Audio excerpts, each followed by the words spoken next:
Ramakrishna, his life and sayings. Among the Sanskrit scholars of the West, Professor Max Muller takes the lead. The Rig Veda Samhita, the whole of which no one could even get at before, is now very neatly printed and made accessible to the public. Thanks to the munificent generosity of the East India Company and to the professor's prodigious labors extending over years, the alphabetical characters of most of the manuscripts, collected from different parts of India, are of various forms, and many words in them are inaccurate. We cannot easily comprehend how difficult it is for a foreigner, however learned he may be, to find out the accuracy or inaccuracy of these Sanskrit characters, and more specially to make out clearly the meaning of an extremely condensed and complicated commentary. In the life of Professor Max Muller, the publication of the Rig Veda is a great event.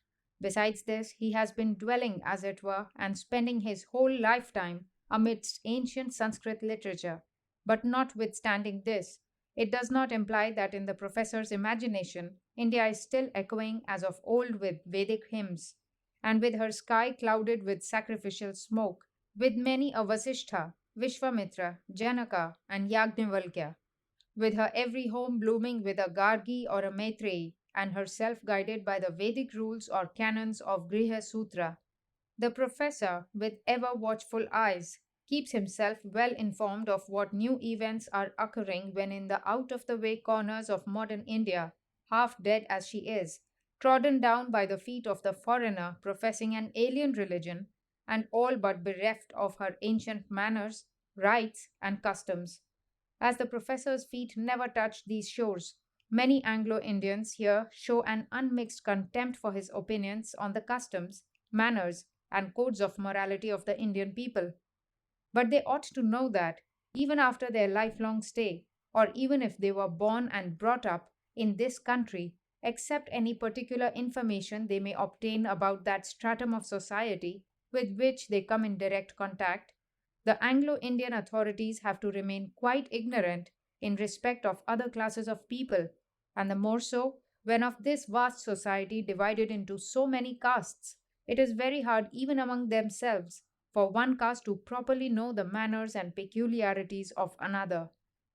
Some time ago, in a book named Residence in India, written by a well known Anglo Indian officer, I came across such a chapter as Native Zenana Secrets. Perhaps because of that strong desire in every human heart for knowledge of secrets, I read the chapter, but only to find that this big Anglo Indian author is fully bent upon satisfying the intense curiosity of his own countrymen regarding the mystery of a native's life by describing an affair de mort said to have transpired between his sweeper, the sweeper's wife, and her paramour. And from the cordial reception given to the book by the Anglo Indian community, it seems the writer's object has been gained, and he feels himself quite satisfied with his work. Godspeed to you, dear friends. What else shall we say? Well has the Lord said in the Gita, Dhyayato Vishayan Pumsaha, Sangaste Shupajayate, Sangat Sanjayate Kamaha, Kamat Krodho Bhijayate. Thinking of objects, attachment to them is formed in a man. From attachment, longing, and from longing, anger grows. Let such irrelevant things alone. To return to our subject, after all, one wonders at Professor Max Muller's knowledge of the social customs and codes of law, as well as the contemporaneous occurrences in the various provinces of present day India. This is borne out by our own personal experiences. In particular, the professor observes with a keen eye what new waves of religion are rising in different parts of India, and spares no pains in letting the Western world not remain in the dark about them. The Brahmo Samaj, guided by Debendranath Tagore and Keshab Chandra Sen, the Arya Samaj, established by Swami Dayananda Saraswati, and the Theosophical movement have all come under the praise or censure of his pen. Struck by the sayings and teachings of Sri Ramakrishna published in the two well established journals, the Brahmavadin and the Prabuddha Bharata, and reading what the Brahmo preacher Mr. Pratap Chandra Mazumdar wrote about Sri Ramakrishna, Paramahamsa Srimat Ramakrishna, Theistic Quarterly Review, October 1879. He was attracted by the sage's life. Some time ago, a short sketch of Sri Ramakrishna's life, a modern Hindu saint, January 1896, also appeared in the well known monthly journal of England, the Imperial and Asiatic Quarterly Review, contributed by Mr. C. H. Tawney, M.A., the distinguished librarian of the India House. Gathering a good deal of information from Madras and Calcutta, the professor discussed Sri Ramakrishna's life and his teachings in a short article, A Real Mahatman, in the foremost monthly English journal, the 19th Century. There he expressed himself to the effect that this new sage easily won his heart by the originality of his thoughts, couched in novel language and impregnate with fresh spiritual power, which he infused into India when she was merely echoing the thoughts of her ancient sages for several centuries past, or as in recent times, those of Western scholars. He, the professor, had read often India's religious literature and thereby well acquainted himself with the life stories of many of her ancient sages and saints. But is it possible to expect such lives again in this age, in this India of modern times? Ramakrishna's life was a reply in the affirmative to such a question, and it brought new life by sprinkling water, as it were, at the root of the creeper of hope regarding India's future greatness and progress in the heart of this great souled scholar whose whole life has been dedicated to her. There are certain great souls in the West who sincerely desire the good of India, but we are not aware whether Europe can point out another well wisher of India who feels more for India's well being than Professor Max Muller. Not only is Max Muller a well wisher of India, but he has also a strong faith in Indian philosophy and Indian religion. That Advaitism is the highest discovery in the domain of religion, the professor has many times publicly admitted. That doctrine of reincarnation, which is a dread to the Christian who has identified the soul with the body, he firmly believes in because of his having found conclusive proof in his own personal experience. And what more, perhaps, his previous birth was in India, and lest by coming to India, the old frame may break down under the violent rush of a suddenly aroused mass of past recollections, is the fear in his mind that now stands foremost in the way of his visit to this country. Still, as a worldly man, whoever he may be, he has to look to all sides and conduct himself accordingly.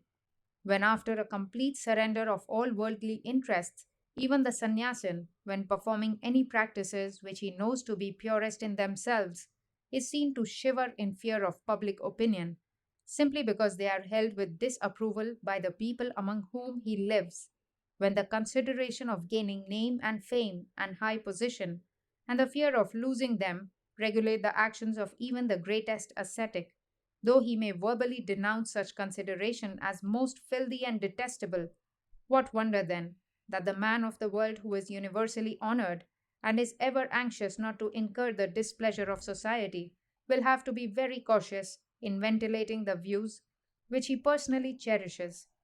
It is not a fact that the professor is an utter disbeliever in such subtle subjects as the mysterious psychic powers of the yogis. It is not many years since Professor Max Muller felt called upon to say a few words on certain religious movements now going on in India, which has often and not unjustly been called a country of philosophers, which seemed to him to have been very much misrepresented and misunderstood at home. In order to remove such misconceptions and to protest against the wild and overcharged accounts of saints and sages living and teaching at present in India, which had been published and scattered broadcast in Indian, American, and English papers, and to show at the same time that behind such strange names as Indian Theosophy and esoteric Buddhism and all the rest, there was something real, something worth knowing, or in other words, to point out to the thoughtful section of Europe that India was not a land inhabited only by quite a new race of human beings who had gone through a number of the most fearful ascetic exercises to carry on a lucrative profession by thus acquiring the powers of working such very silly miracles as flying through the air like the feathered race, walking on or living fish like under the water, healing all sorts of maladies by means of incantations, and by the aid of occult arts, fabricating gold, silver, or diamond from baser materials, or by the power of siddhis bestowing sturdy sons to rich families, but that men who had actually realized in their life great transcendental truths, who were real knowers of Brahman, true yogis, real devotees of God, were never found wanting in India, and above all, to show that the whole Aryan population of India had not as yet come down so low as to be on the same plane as the brute creation, that rejecting the latter, the living gods in human shape, they, the high and the low, were day and night busy licking the feet of the first mentioned performers of silly juggleries. Professor Max Muller presented Sri Ramakrishna's life to the learned European public in an article entitled A Real Mahatman, which appeared in the 19th Century in its August number 1896. The learned people of Europe and America read the article with great interest, and many have been attracted towards its subject, Sri Ramakrishna Deva, with the result that the wrong ideas of the civilized West about India as a country full of naked, infanticidal, ignorant, cowardly race of men who were cannibals and little removed from beasts, who forcibly burnt their widows and were steeped in all sorts of sin and darkness, towards the formation of which ideas the Christian missionaries, and I am as much ashamed as pained to confess, some of my own countrymen also have been chiefly instrumental, began to be corrected. The veil of the gloom of ignorance, which was spread across the eyes of the Western people by the strenuous efforts of these two bodies of men, has been slowly and slowly rending asunder. Can the country that has produced a great world teacher like Sri Bhagavan Ramakrishna Deva be really full of such abominations as we have been asked to believe in? Or have we been all along duped by interested organized bodies of mischief makers and kept in utter obscurity and error about the real India? Such a question naturally arises in the Western mind. When Professor Max Muller, who occupies in the West the first rank in the field of Indian religion, philosophy, and literature, published with a devoted heart a short sketch of Sri Ramakrishna's life in the 19th century for the benefit of Europeans and Americans, it is needless to say that a bitter feeling of burning rancor made its appearance amongst those two classes of people referred to above.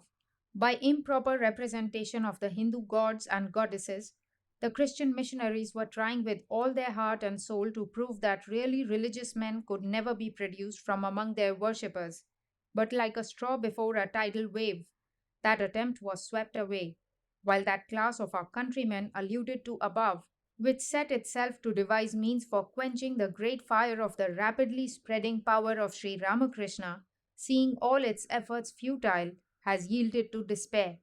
What is human will in opposition to the divine? Of course, from both sides, unintermittent volleys of fierce attack were opened on the aged professor's devoted head. The old veteran, however, was not the one to turn his back. He had triumphed many times in similar contests. This time also he has passed the trial with equal ease. And to stop the empty shouts of his inferior opponents, he has published, by way of a warning to them, the book Ramakrishna, His Life and Sayings, in which he has collected more complete information and given a fuller account of his life and utterances, so that the reading public may get a better knowledge of this great sage and his religious ideas. The sage who has lately obtained considerable celebrity both in India and America, where his disciples have been actively engaged in preaching his gospel and winning converts to his doctrines, even among Christian audiences.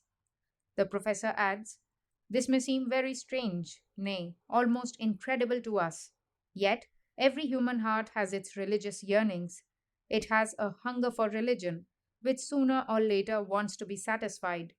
Now, the religion taught by the disciples of Ramakrishna comes to these hungry souls without any untoward authority, and is therefore welcomed as the free elixir of life.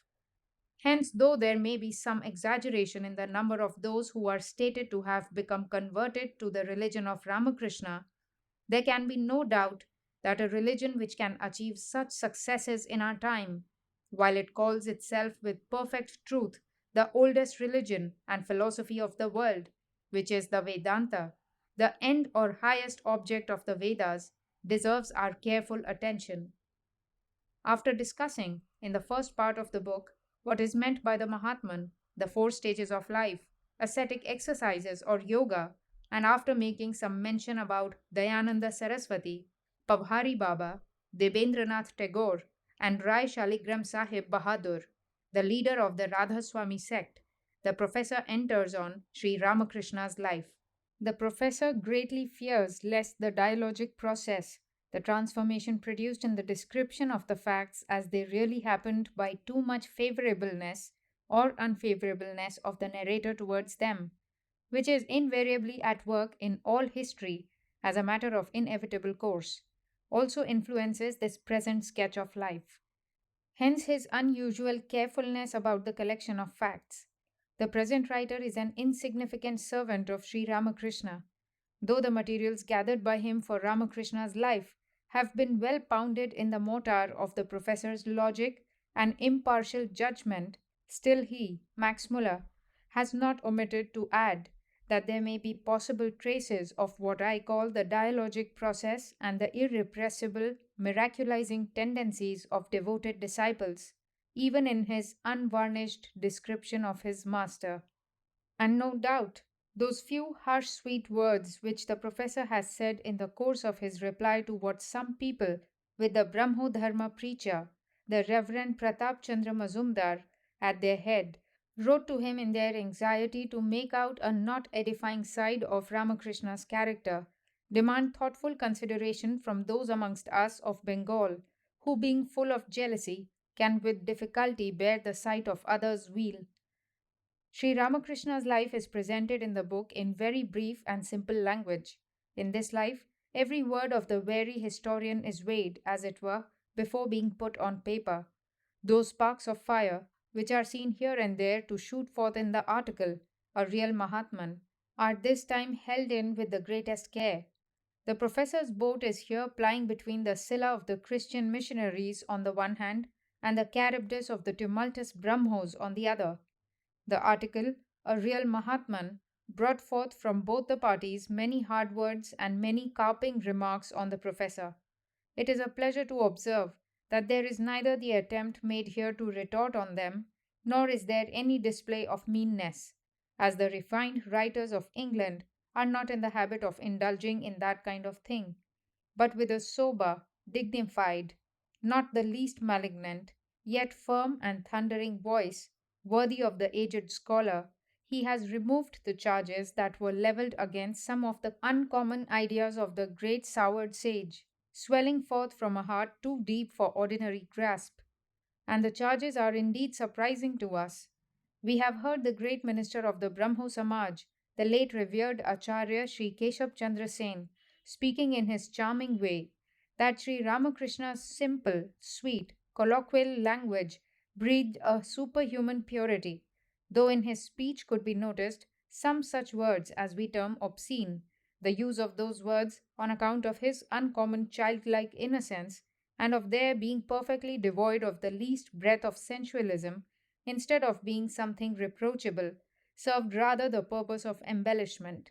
Yet, this is one of the mighty charges. Another charge brought against him is that his treatment of his wife was barbarous because of his taking the vow of leading a sannyasin's life. To this, the professor has replied that he took the vow of sannyasa with his wife's assent, and that during the years of his life on this earth, his wife, bearing a character worthy of her husband, heartily received him as her guru, spiritual guide, and according to his instructions, passed her days in infinite bliss and peace, being engaged in the service of God as a lifelong brahmacharini. Besides, he asks, is love between husband and wife really impossible without the procreation of children? We must learn to believe in Hindu honesty in the matter that without having any physical relationship, a brahmachari husband can live a life of crystal purity, thus making his brahmacharini wife a partner in the immortal bliss of the highest spiritual realization, Brahmananda. However incredulous we might justly be on such matters in our own country. May blessings shower on the professor for such worthy remarks. Even he, born of a foreign nationality and living in a foreign land, can understand the meaning of our brahmacharya as the only way to the attainment of spirituality, and belies that it is not even in these days rare in India, whilst the hypocritical heroes of our own household are unable to see anything else than carnal relationship in the matrimonial union. As a man thinketh in his mind, so he seeth outside. Again, another charge put forward is that he did not show sufficient moral abhorrence of prostitutes. To this, the professor's rejoinder is very, very sweet indeed. He says that in this charge, Ramakrishna does not stand quite alone among the founders of religion. Ah, how sweet are these words! They remind one of the prostitute Ambapali, the object of Lord Buddha's divine grace, and of the Samaritan woman who won the grace of the Lord Jesus Christ. Yet again, another charge is that he did not hate those who were intemperate in their habits. Heaven save the mark! One must not tread even on the shadow of a man because he took a sip or two of drink. Is not that the meaning? A formidable accusation indeed. Why did not the Mahapurusha kick away and drive off in disgust the drunkards, the prostitutes, the thieves, and all the sinners of the world? And why did he not, with eyes closed, talk in a set drawl after the never to be varied tone of the Indian flute player, or talk in conventional language concealing his thoughts? And above all, the crowning charge is why did he not live maritelment all his life? Unless life can be framed after the ideal of such strange purity and good manners as set forth by the accusers, India is doomed to go to ruin. Let her, if she has to rise by the help of such ethical rules. The greater portion of the book has been devoted to the collection of the sayings rather than to the life itself. That those sayings have attracted the attention of many of the English speaking readers throughout the world can be easily inferred from the rapid sale of the book. The sayings, falling direct from his holy lips, are impregnate with the strongest spiritual force and power, and therefore they will surely exert their divine influence in every part of the world. For the good of the many, for the happiness of the many, great souled men take their birth. Their lives and works are past the ordinary human run, and the method of their preaching is equally marvelous. And what are we doing? The son of a poor Brahmin, who has sanctified us by his birth, raised us by his work, and has turned the sympathy of the conquering race towards us by his immortal sayings. What are we doing for him? Truth is not always palatable, still, there are times when it has to be told. Some of us do understand that his life and teachings are to our gain, but there the matter ends. It is beyond our power even to make an attempt to put those precepts into practice in our own lives, far less to consign our whole body and soul to the huge waves of harmony of jnana and bhakti that Sri Ramakrishna has raised. This play of the Lord, those who have understood or are trying to understand, to them we say, what will mere understanding do? The proof of understanding is in work. Will others believe you if it ends only in verbal expressions of assurance or is put forward as a matter of personal faith? Work argues what one feels. Work out what you feel and let the world see. All ideas and feelings come out of the fullness of the heart are known by their fruits, practical works. Those who, knowing themselves very learned, think lightly of this unlettered, poor, ordinary temple priest. To them our submission is the country of which one illiterate temple priest, by virtue of his own strength, has in so short a time caused the victory of the ancient Sanatana Dharma of your forefathers to resound even in lands far beyond the seas. Of that country, you are the heroes of heroes, the honored of all, mighty, well bred, the learned of the learned. How much, therefore, must you be able to perform far more uncommon, heroic deeds for the welfare of your own land and nation, if you but will it? Arise, therefore, come forward, display the play of your superior power within, manifest it, and we are standing with offerings of deepest veneration in hand ready to worship you. We are ignorant, poor, unknown, and insignificant beggars with only the beggar's garb as a means of livelihood. whereas you are supreme in riches and influence, of mighty power, born of noble descent, centers of all knowledge and learning. Why not rouse yourselves? Why not take the lead? Show the way. Show us that example of perfect renunciation for the good of the world, and we will follow you like bond slaves. On the other hand, those who are showing unjustified signs of causeless, rancorous hostilities out of absolute malice and envy, natural to a slavish race, at the success and the celebrity of Sri Ramakrishna and his name, to them we say, Dear friends, vain are these efforts of yours. If this infinite, unbounded religious wave that has engulfed in its depths the very ends of space, on whose snow white crest shineth this divine form in the august glow of a heavenly presence, if this be the effect brought about by our eager endeavours in pursuit of personal name, fame, or wealth, then without your or any other's efforts, this wave shall, in obedience to the insuperable law of the universe, soon die in the infinite womb of time, never to rise again. But if, again, this tide, in accordance with the will and under the divine inspiration of the one universal Mother, has begun to deluge the world with the flood of the unselfish love of a great man's heart, then, O feeble man, what power cost thou possess, that thou shouldst thwart the onward progress of the Almighty Mother's will?